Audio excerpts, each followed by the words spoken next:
Note, this is not a new video. It's a two-part review from 2018 that I decided to edit together, because why not? And hell, maybe I can get this video a little more traction while I'm at it. It's certainly not my best work and has quite a number of problems, but I think it's one of the better of my older reviews, when I'm actually talking about the game instead of forcing in jokes anyway. I was going to make an SA2 review as well, but it never ended up happening since it stressed me out too much, and I got even less views back then than I do now. This was also back when I used other people's game footage to make reviews. I try to avoid doing that these days. Also, for some reason, I always sounded really miserable in these older reviews, like I had no enthusiasm for what I was doing or like I was trying to exaggerate my depression or something. Anyway, with all that out of the way, let's get into the cringe, shall we?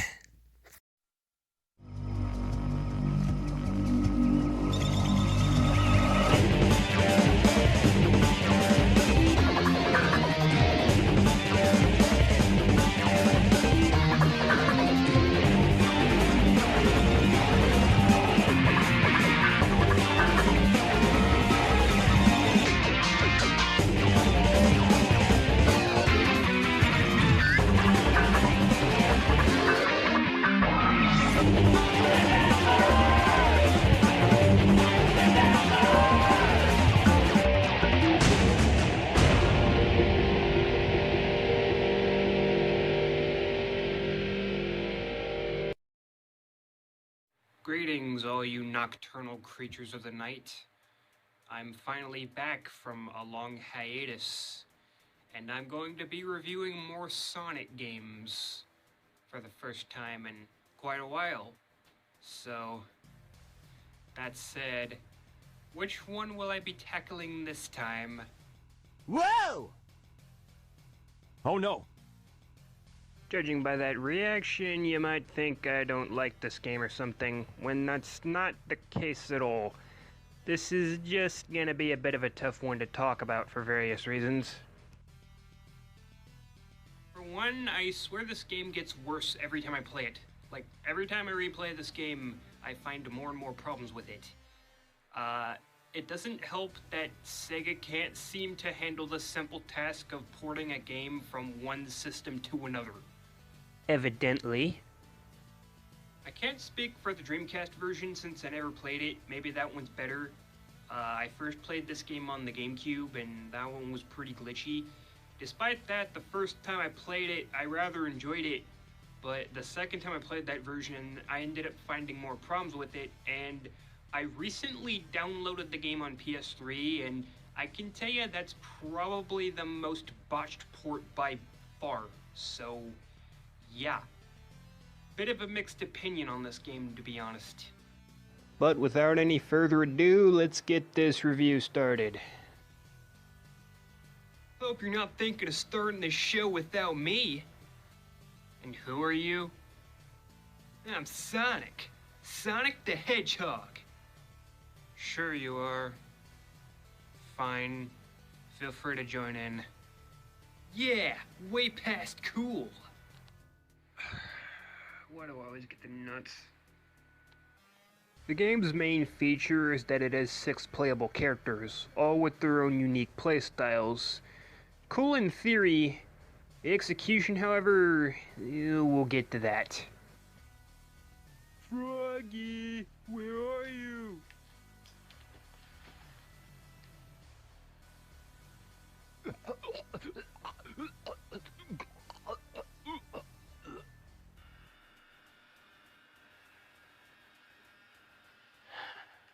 Sorry, had to take out some trash. So the game starts off in a town called Station Square.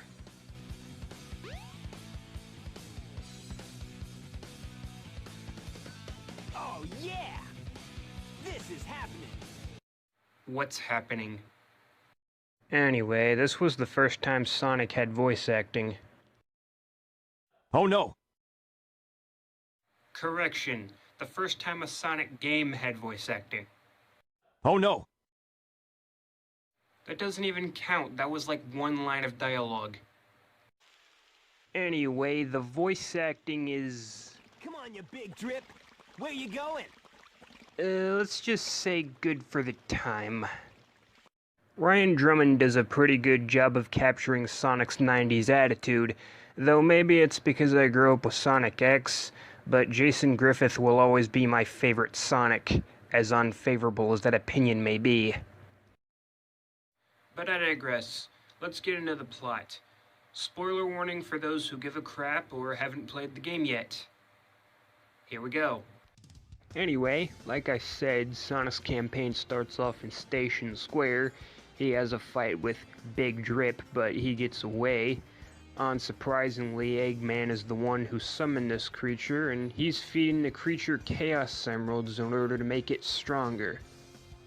Come daytime, Sonic's chilling near the beach when suddenly Tails crashes his plane. What? Tails? Watch out! You're gonna crash! Ah! Dude, who screams like that? Ah! Anyway, this is where the game really begins.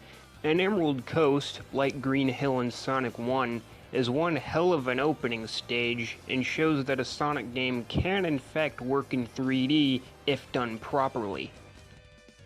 Anyway, Sonic is successful in his rescue mission, and Sonic and Tails talk for a little while. Whoa! A Chaos Emerald!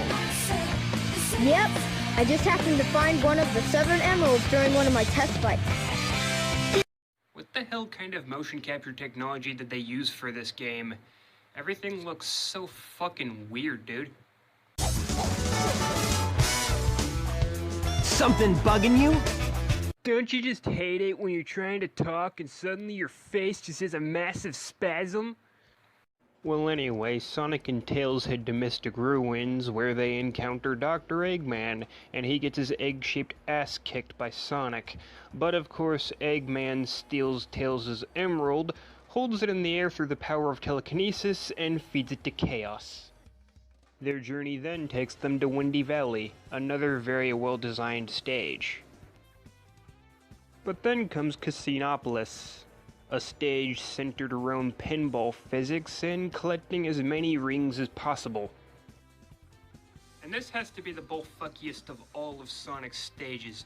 No bullshit, this stage took me like 20 fucking minutes the first time I played it.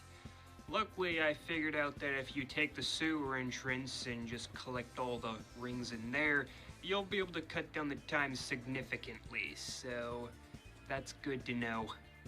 Probably the best aspect of this entire stage would be the Nights into Dreams fan service. Hey, is it just me, or did your pillow change color? Maybe. Anyway, Sonic and Tails find more Chaos Emeralds, just to have them stolen by Eggman.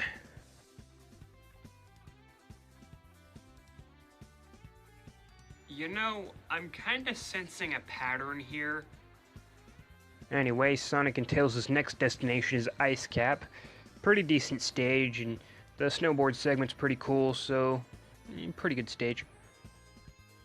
Anyway, Sonic and Tails meet up with Knuckles, who has apparently been tricked by Eggman into thinking that Sonic's the enemy. Anyway, he gets his ass kicked by Sonic. Oh no! Oh no! Oh no! Really? That's the entire fight?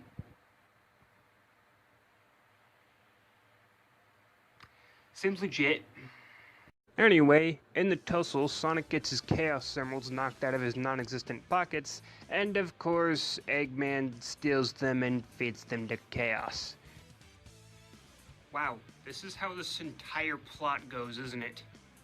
Anyway, Sonic defeats Chaos, again, and he gets away, again.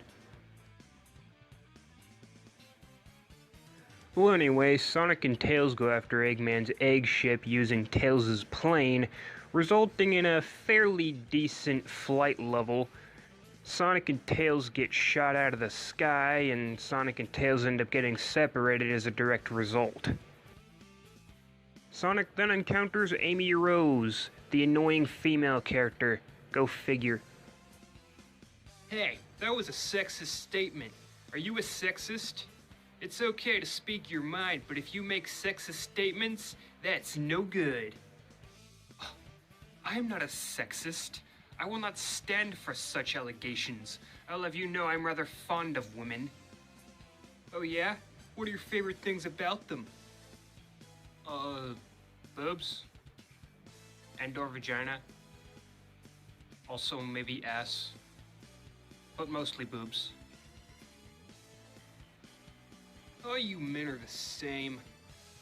Well, now who's being sexist? Not to mention hypocritical. Way past uncool. Sonic and Amy then head to Twinkle Park, where couples get in free, because plot convenience. Anyway, it's a pretty decent stage. You know, not too bad. Although the castle does look a bit too, how do you say, familiar?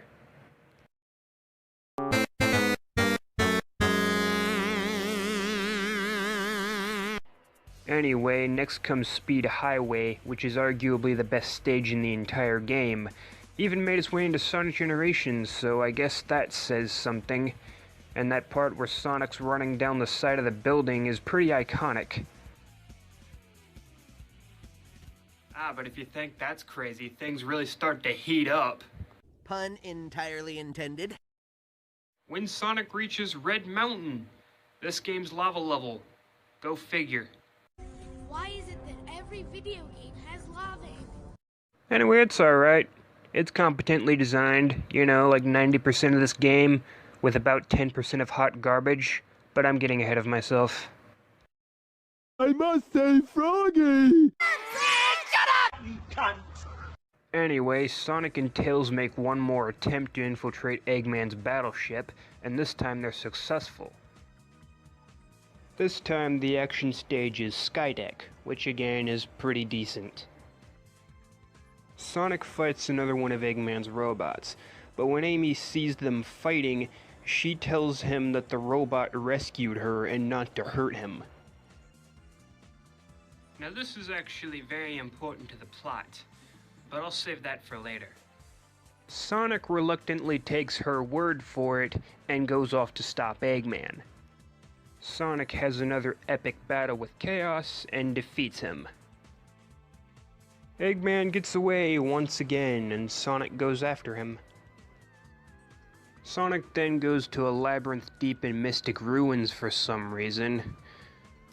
This stage is called Lost World. Not that Lost World, get that the hell out of here.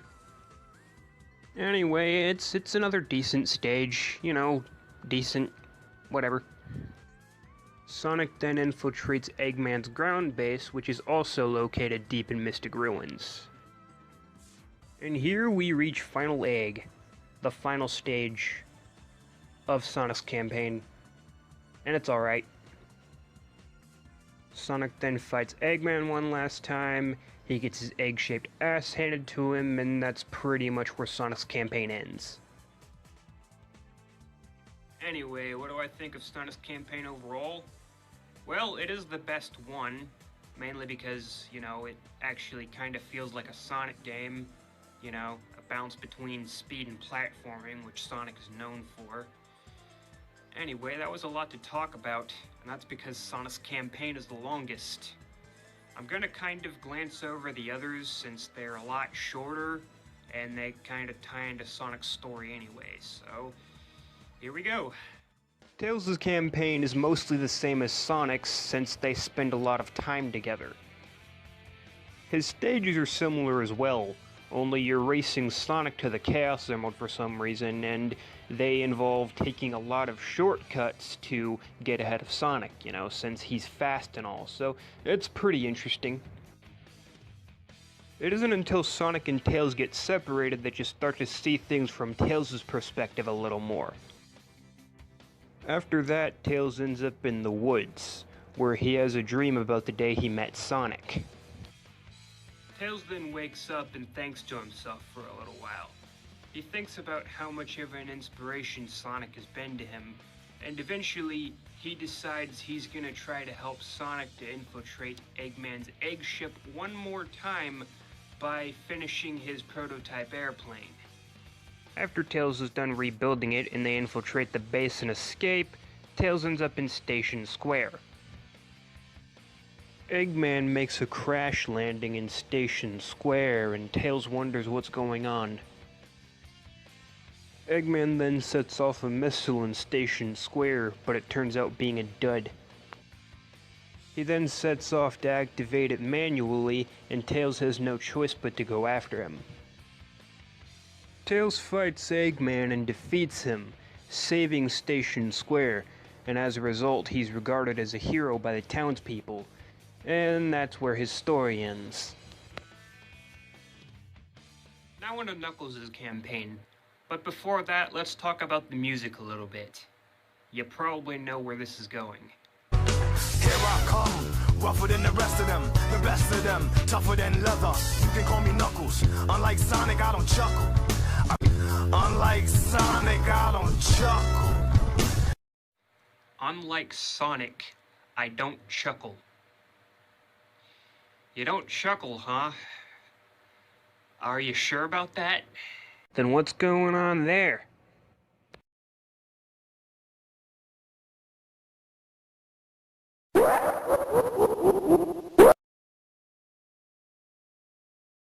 Oh no.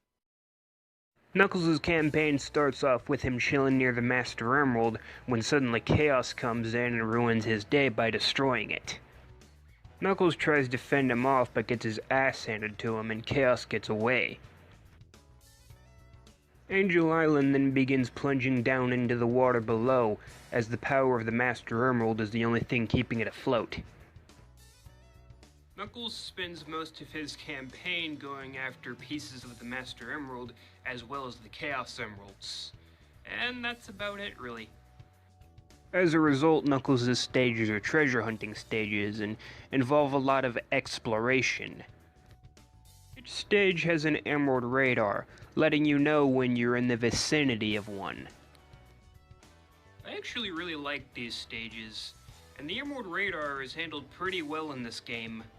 But of course the next game had to go and fuck it up. But that's a story for another video entirely. Anyway, on his journey he starts having visions of an ancient echidna by the name of Tikal. She's actually your guide throughout the entire game. In spirit form, she actually appears to all of the characters in some form or another, and is leading all of the characters to their destinies or some shit.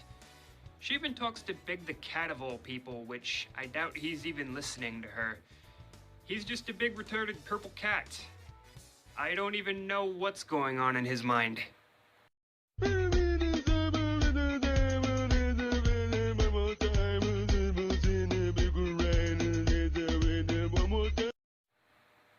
Yeah, I'd say that about sums it up. But I digress. Anyway, Knuckles fights Chaos, actually defeats him this time, and confronts Eggman. Eggman then tells Knuckles that Sonic is after the pieces of the Master Emerald as well, which is a lie, and then walks away, and then Knuckles starts to think to himself for a little bit. I see. So that's why Knuckles ends up having a confrontation with Sonic. Anyway, Knuckles fights Chaos again, brings back all the emeralds and emerald pieces back to Angel Island with him, and his story ends. Anyway, that's basically Knuckles' campaign. Nothing else too noteworthy. So, I guess on to Amy's campaign. Amy's on her way from the grocery store when suddenly she starts having fantasies about Sonic, because she's in love. Anyway, she starts talking to herself about the good old days, when suddenly she witnesses Eggman's egg ship flying over Station Square. And also Bird. Oh, and a creepy stalker robot that wants her ass. So quite obviously, in this campaign, you take control of annoying Amy Rose. Hey, stop bad-mouthing her. It's not nice. Why? Are you in love with her? What? No. Sonic and Amy sitting in a tree. F-U-C-K-I-N-G. Dude, you're sick. Why, thank you. I'm glad somebody noticed. Anyway, Amy's stages basically consist of you running from a robot, and if he catches you, you lose a life. Your goal is to reach the balloon at the end of the stage, and that's pretty much it. I'd say her stages are at the very least tolerable. I've noticed that her campaign, along with Big's, is considered to be one of the most hated. I don't really get that too much. I mean, running from the robot, like, yeah, it can get pretty annoying, but, you know, as long as you're patient and you stick it out, I mean, it's not too bad. And it's pretty satisfying when you finally manage to get away from that annoying asshole, so I don't think it's too bad overall. But eventually, all of her efforts to get away from the annoying fuckwad fall through as she eventually gets kidnapped. Why? Because damsel in distress, that's why. That's not cliche at all.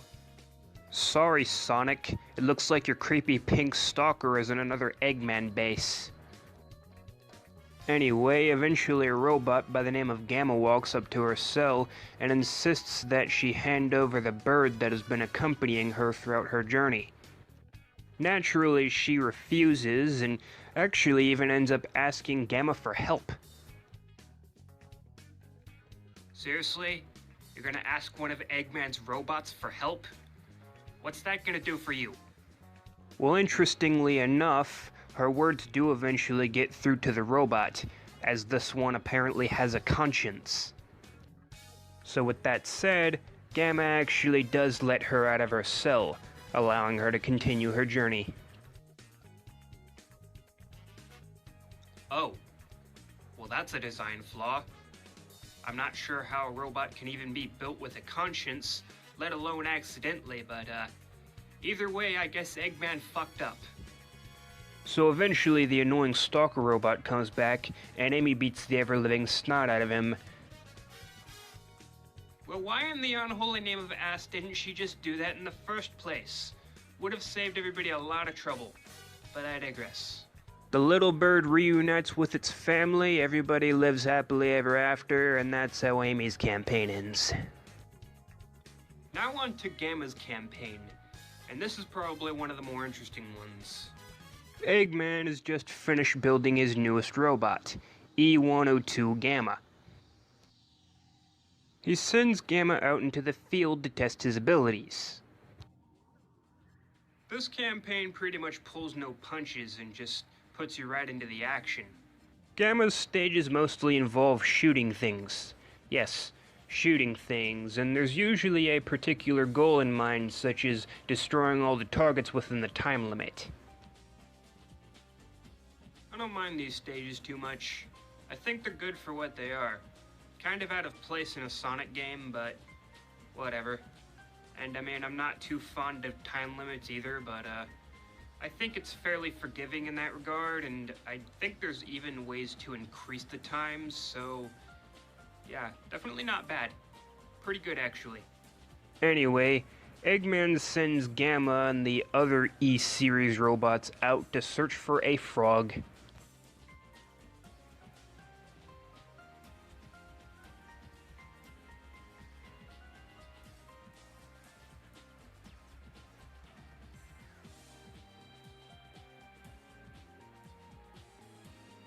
But not just any frog. Apparently this particular frog swallowed a Chaos Emerald, as well as Chaos's tail. I got nothing, dude. Anyway, whichever robot finds this frog will have the honor of doing Eggman's bidding. Of course, Gamma is the one that finds this frog, while all the others ended up finding the wrong one, and Gamma's the one that gets to stay alive while all the others are thrown on the scrap heap. Well, that's harsh. But hey, that's Eggman for you. At least in the adventure games. Gamma is then sent to get the bird from Amy Rose, who had just been kidnapped.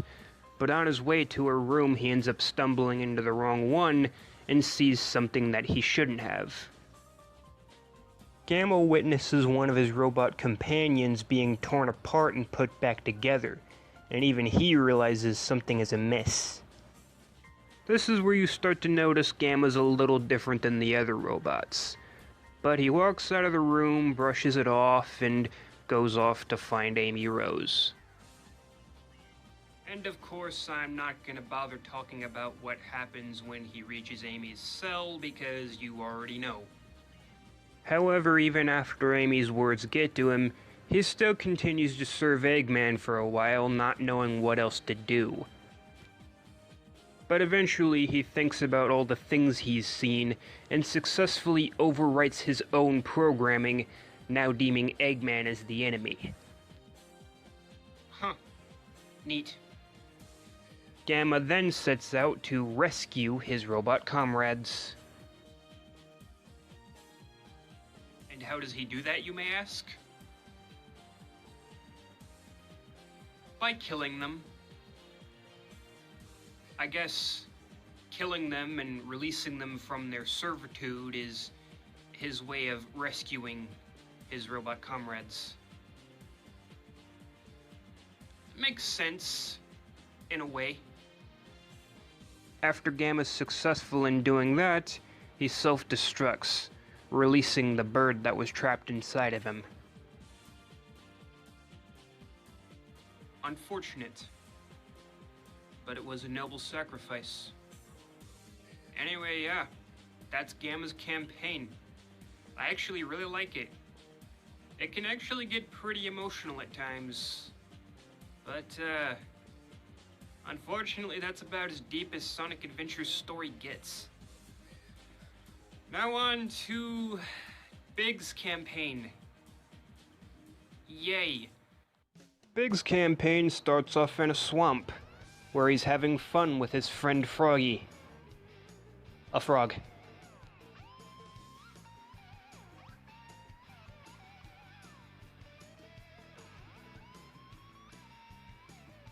And his stages suck.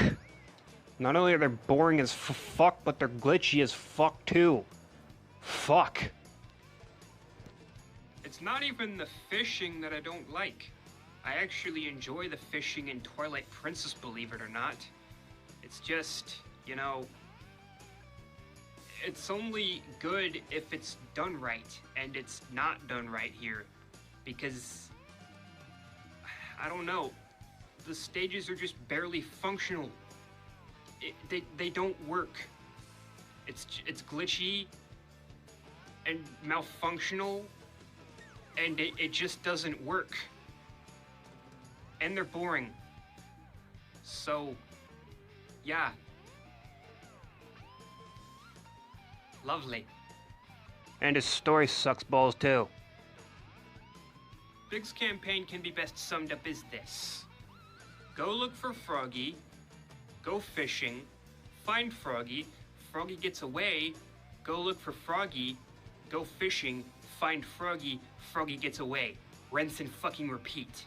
That's Big's story. And of course the final boss is just Big fishing Froggy out of chaos. The end. That's all there is to it. On the bright side, it's the shortest campaign, as there's only 4 stages. That doesn't change the fact that they're some of the worst 4 stages you'll ever play in any game, period. I might be slightly exaggerating, but not by much. Oh, and Big steals Tails' airplane and crashes it. Like the dumbass he is. Way to go, you big fat purple waste of space.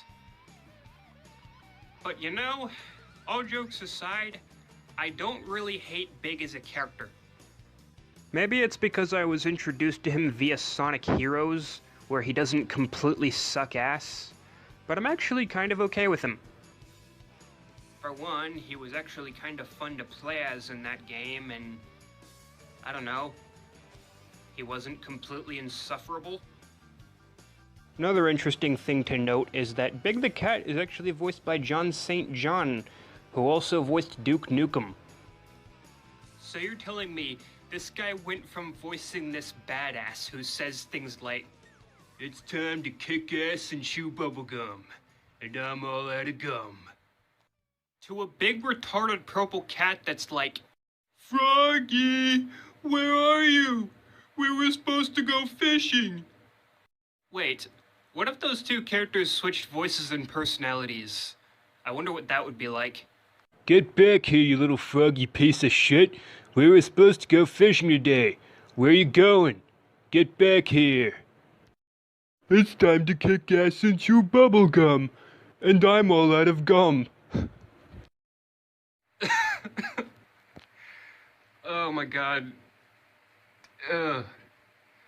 I cannot take myself seriously saying things like that in that stupid fucking voice. Anyway, it's time to get back on track. Now on to the final campaign unlocked after beating all the others. Supersonic.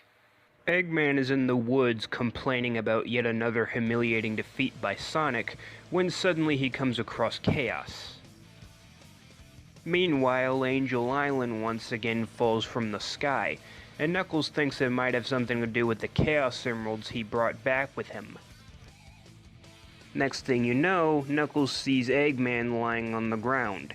It seems he's taken a beating from Chaos, who's gone AWOL. We then see Sonic hanging out near a tree in Mystic Ruins, when suddenly Tails comes to warn him about Angel Island falling down again. When Sonic gets to Angel Island, he sees both Knuckles and Eggman laying on the ground, and Knuckles warns him that Chaos has stolen the Chaos Emeralds. Sonic then has yet another vision about Tikal. Sonic and Tails then set off to find Tails' airplane. Sonic and Tails then reach Tails' airplane and attempt to get the Chaos Emerald inside, but Chaos emerges and steals it right from under them. We then watch as Station Square falls victim to a devastating flood, and Chaos' final form emerges. Sonic and friends reach Station Square, only to find that the city is now flooded, and Chaos is standing amongst the, well, chaos. No pun intended. Chaos drains the power of the Chaos Emeralds, leaving Sonic and friends with no hope. But through the power of friendship or some garbage, the Chaos Emeralds regain their power, and Sonic assumes the form of totally not Super Saiyan. Oh no. We then get to have one last epic battle with Chaos as Super Sonic with some fucking kick-ass music in the background. Sonic then defeats Chaos, and we come to find out that Chaos wasn't such a bad guy after all, and that he's actually the leader of the Chow. He was just really pissed off because of reasons, I guess. So everybody lives happily ever after, and the end and shit. All's well that ends well, right? Well, if you mean besides the devastating flood that may or may not have killed hundreds if not thousands of people, then yes, I'd say so. But anyway, yeah, that's the plot. Shakespeare would be proud. No, but in all seriousness, the story, it's alright. You know, it's not too bad. It's definitely nothing to write home about, but, you know, story in games doesn't necessarily matter. The gameplay is what really counts, and if you ask me, the gameplay is top-notch. To an extent. Sonic's stages, at the very least, feel right at home, as they're the perfect balance between speed and platforming. I also like that Sonic's spin dash is instantaneous in this game. It's probably the best spin dash a Sonic game has ever had, and it's a shame it's never been the same since. If I had to rate the campaigns from best to worst, it would be Sonic, Tails, Knuckles, Gamma, Amy, and Big. Sonic's campaign being top-notch overall. Tails' campaign being great. Knuckles' campaign being just good. Gamma's campaign being pretty good. Amy's campaign being tolerable. and Big's campaign being a fat load of shit. And as a bonus, the last story is, well, pretty amazing actually. It's pretty short and there's not much going on in it, but it has the best boss fight in the entire game, so definitely credit where credit is due. Yeah, minor shortcomings aside, there's a lot of really cool things about this game, and I actually like it a lot. The only thing that kind of bothers me is that the light dash has to be charged, whereas in all the future games it's instantaneous, but that's a story for another day. The other thing in this game that I like is that there's a hub world you get to fuck around in. It actually makes the game feel like, well, an adventure, which is the name of the game after all. There's also various upgrades that can be found in the hub world, such as the aforementioned light dash, and even an item that reduces the wind-up time on the light dash. Some are required to beat the game, others just make the game easier. One other example would be Tails' air shoes, which allow him to fly faster. Now on to some of my personal experiences with the game. I can't say much about the Dreamcast version because I never played it, but as far as the GameCube version goes, it is a bit glitchy, and I encountered at least two in particular that I can remember. For one, whenever you reach the bridge in Emerald Coast, sometimes you might just randomly fall through the bridge and die. So that's a thing. And one I encountered when I was playing as Tails in Station Square is I was carrying an egg around and I accidentally ran into a wall and fell through the floor and died. So yeah, and as far as the PS3 version goes, I've encountered a few graphical errors and sometimes, like, at least as far as the GameCube version goes, like, there's transitions and stages, you know, like transitioning from one part of a stage to another. There's like multiple sections, and I'm pretty sure the GameCube version just, it's like a smooth transition, you know? But in the PS3 version, it kind of black screens for a little while, and then loads the next section. I don't know why that's an issue. I don't know if, like, it's strictly the PS3 version that does that, but there's a bit of a delay, and I think I also noticed some slowdown at parts as well, so that is a bit of a problem. But other than that, no matter which version of the game I play, I find it pretty enjoyable. But, you know, that's kind of why I said that it gets worse every time I play it, because yeah, every time I play it I find more and more problems with it, but it doesn't affect my enjoyment too much, because stuff like that doesn't bother me as much as it does other people. But it's just something to keep in mind. Now on to the music. And hot damn and a half does this game's music kick fucking ass.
God damn, dude, rock the fuck on. Definitely gotta give props to Crush 40. God, I miss them. Seems like nowadays Sonic games and Sonic music are more worried about being hilariously edgy. Being a role model is overrated. I'd much rather be hilariously edgy. See? Sonic even admits it. Of course, you can't talk about this game's music without talking about the reused and recycled tracks from previous games.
Anyway, the music in this game is top-notch.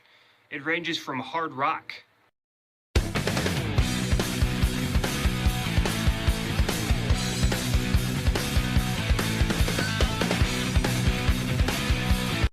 to R&B hip-hop. Here I come, rougher than the rest of them, the best of them, tougher than leather. You can call me Knuckles. Unlike Sonic, I don't chuckle. I'd rather flex my muscles. I'm hard as To just flat-out guilty pleasure levels of cheesy.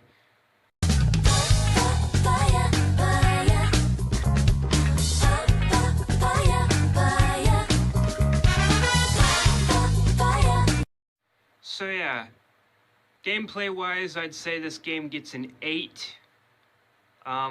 Story-wise, I guess I'd give it a 6.5. And music-wise, well, it gets a 9 out of 10. So all in all, I guess it gets an 8.5. Tune in next time, because I will be talking about Sonic Adventure 2. Not without me, you're not. And who might you be exactly? I'm Shadow. Shadow the Hedgehog. At least, I think I am. You think you are. Shadow the Hedgehog. Why does that name haunt me? It's the only thing I can remember. And that gruesome image.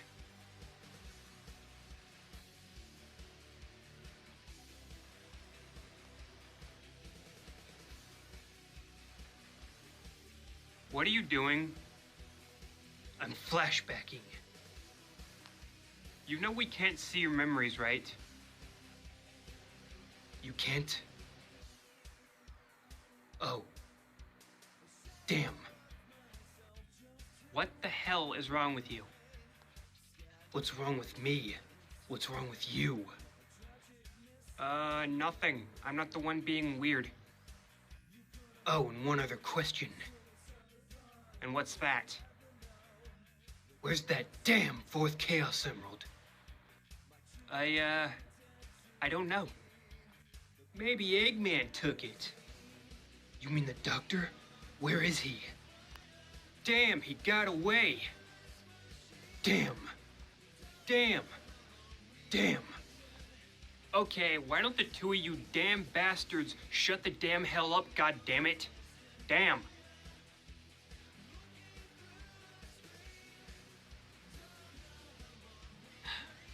That's better.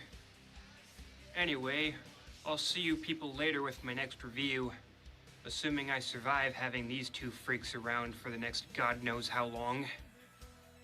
Wish me luck.